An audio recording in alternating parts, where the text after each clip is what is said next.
Gumalu Semata muzannyi w'ensambagere wano mu ggwanga lyattu Uganda onadduukiriddwa abaana b'abajaasi abagatirwa mu kibiina ekya Children of Soldiers Association mutoto wa jeshi n'ebyokulya. Bano bagamba nti embeera gye tulimu yakusoomoozebwa ate ng'aliko abantu bangi nnyo bakutte ku mikono.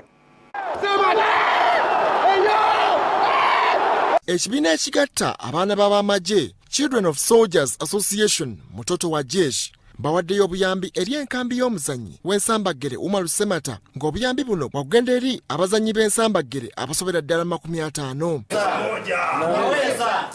Abatulaba mwenna tuli basanyufu nnyo nti tuzze ne tuduukirira ababokisa baffe abakickboxer omuli Semata ne banne.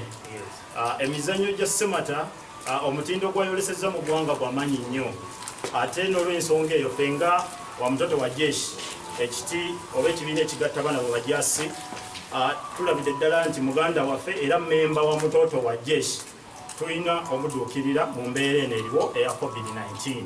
Emmere omuli akawunga, ebijanjaalo, omunnyo, sukaali, sabbuuni kw'ossa n'amata ag'ensaano biweereddwa Semata abituuse eri abazannyi bano ng'obuyambi olw'embeera etabadde ennungi.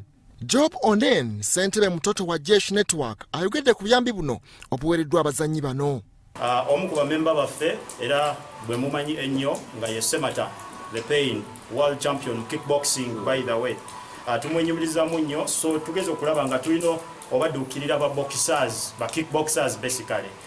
Tuzze ne tubawa food items, food stuffs era ng'ekibiina ng'ekitongole tujja kuba tugaba in phases basically naye ng'ekikulu ennyo okukuuma omutindo gw'aba kickboxers baffe omuli Semata the Pain.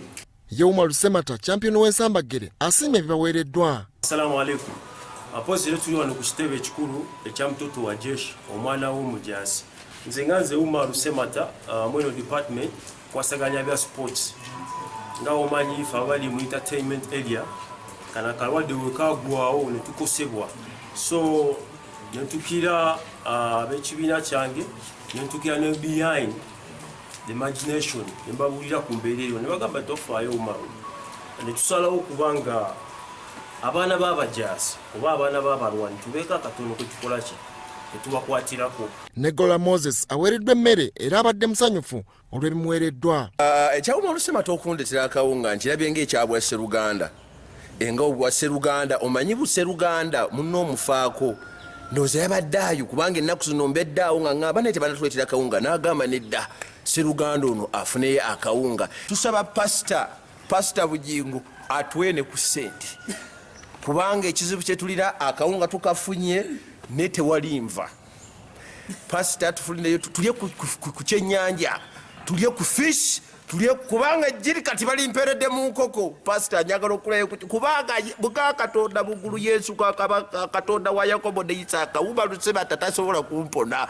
Eno rawundi siri Gumalu Semata namugamba te kakati ngenda kujja nga ndi muzibu nnyo. Omwana Mukama Katonda muwa mukisa ya bas yakatamba n'akakalya